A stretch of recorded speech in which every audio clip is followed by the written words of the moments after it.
Friends, किटूस happy home में आपका स्वागत है। तो कैसे हैं आप लोग? मेरे पिछले वीडियो में आप लोगों ने एरोप्लेन बनाने का तरीका देखा था। आज इस वीडियो में मैं आपको इस पेपर से बोर्ड तरीका सिखाती हूँ। तो आइए चलिए हम लोग बोर्ड बनाते हैं। सबसे पहले पेपर को बीच से फोल्ड करेंगे।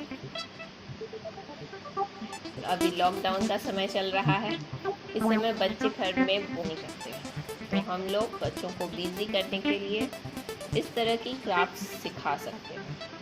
इससे वो भी शांति से घर में पढ़ेंगे भी और खेलेंगे भी, और आप भी उनके साथ एंजॉय कर सकोगे। इसे दोनों तरफ से फोल्ड करें।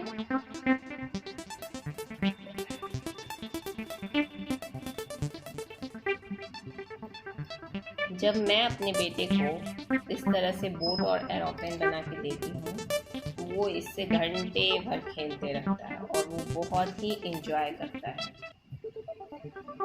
मेरा एक बेटा है जो कि 4 साल का है।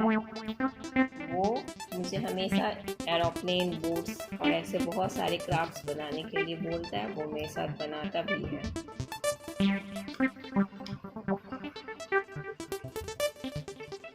इसे अच्छे से इस साइड में फोल्ड कर दूंगी मैं। देखिए, ये एक तरह से कैप भी बन गया। आप चाहें तो ऐसे इसे अच्छे से पेस्ट करके एक कैप भी बना सकती हैं, और बच्चे इसे भी बहुत एंजॉय करेंगे। कैप बना के खेलेंगे इसे यहाँ से पेस्ट कर दूंगी मैं, और ये कैप बन जाएगी। चलिए अब बोर्ड बनाते हैं।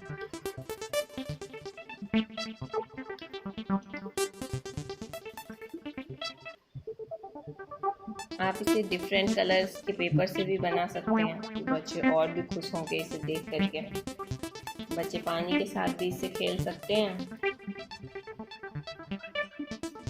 अभी बारिश का मौसम भी आने वाला है, तो बच्चे और मज़े से इसके साथ में खेलेंगे। लेकिन क्योंकि ये पेपर है तो ये जल्दी गल भी जाएगा, और फिर बच्चे रोने भी लगते हैं। मेरा बेटा रोने लगता है कि मम्मा ये तो गल गया है, अब मैं क्या करूं।